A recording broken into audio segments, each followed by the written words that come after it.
How to create or open Trust Wallet account. Hey everybody, welcome back to Official Help Desk.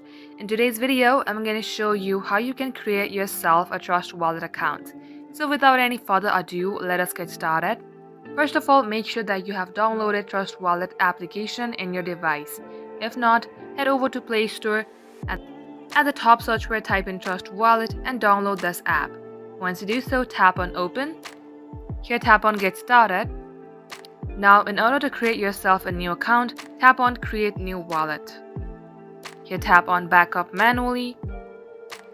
Now check all these boxes and tap on to continue. At this page, you will see your 12-word secret phrases. Tap on Copy to Clipboard and tap on to continue.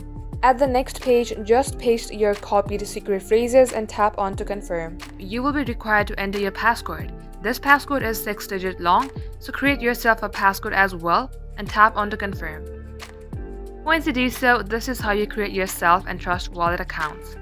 That wraps up today's tutorial. If you would like to see more videos on this topic, then all you have to do is comment down below and we will make a video on that topic. In the meantime, do like this video and subscribe to our channel, and don't forget to hit the notification bell icon to never miss an update from us. Thank you for watching, and I'll see you in our next upload.